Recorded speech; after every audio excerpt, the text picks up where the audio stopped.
S, ರಾಜ್ಯ ಸಚಿವ ಸಂಪುಟ ವಿಸ್ತರಣೆಗೆ ಕೊನೆಗೂ ಮುಹೂರ್ತ ಫಿಕ್ಸ್ ಆಗಿದೆ. ನಾಳೆಯೇ ಲೋಕಭವನದಲ್ಲಿ ನೂತನ ಸಚಿವರು ಪ್ರಮಾಣ ವಚನವನ್ನು ಸ್ವೀಕರಿಸಲಿದ್ದಾರೆ ಎನ್ನುವಂಥ ಮಾಹಿತಿ ಇದೀಗ ಹೊರಬರ್ತಾ ಇದೆ. ಪ್ರಮಾಣ ವಚನ ಸ್ವೀಕಾರ ಸಮಾರಂಭಕ್ಕೆ ಲೋಕಭವನದಲ್ಲಿ ಸಿದ್ಧತೆಗಳು ಕೂಡ ಶುರುವಾಗಿದ್ದಾವೆ. ಇನ್ನೂ ಪಟ್ಟಿಯೇ ಫೈನಲ್ ಆಗಿಲ್ಲ ಎನ್ನುವಂಥ ಮಾತುಗಳು ಕೂಡ ಕೇಳಿ ಬಂದಿದ್ವು. ಹೀಗಾಗಿ ಸಂಪುಟ ವಿಸ್ತರಣೆ ಇನ್ನೂ ಕೂಡ ಒಂದೆರಡು ದಿನ ತಡವಾಗಬಹುದು ಅಂತಲೂ ಕೂಡ ಹೇಳಲಾಗ್ತಾ ಇತ್ತು.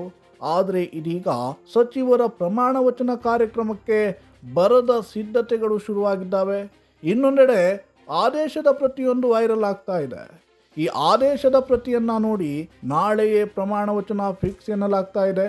ಹಾಗಿದ್ರೆ ಜಿಲ್ಲೆಯಲ್ಲಿ ಯಾವ ಶಾಸಕರಿಗೆ ಒಲಿಯುತ್ತೆ ಮಂತ್ರಿಗಿರಿ? ಈ ರೀತಿಯಾದಂಥ ಒಂದು ಕುತೂಹಲ ಕೂಡ ಜನರಲ್ಲಿ ಹೆಚ್ಚಾಗ್ತಾ ಇದೆ. ಅದು ಆರ್ ವಿ ದೇಶಪಾಂಡೆ ಅವರಿಗೆ ಒಲಿಯುತ್ತಾ, ಅಥವಾ ಮಂಕಾಳು ವೈದ್ಯ ಅವರಿಗೆ ಒಲಿಯುತ್ತಾ, ಶಾಸಕ ಭೀಮಣ್ಣ ನಾಯ್ಕ ಅವರಿಗೆ ಒಲಿಯುತ್ತಾ, ಅಥವಾ ಸತೀಶ್ ಶೈಲ್ ಅವರಿಗೆ ಒಲಿಯುತ್ತಾ? ಈ ರೀತಿಯಾದಂಥ ಚರ್ಚೆಗಳು ಕೂಡ ಜಿಲ್ಲೆಯ ಜನರಲ್ಲಿ ಇದೀಗ ಮನೆ ಮಾಡಿರುವಂಥದ್ದು.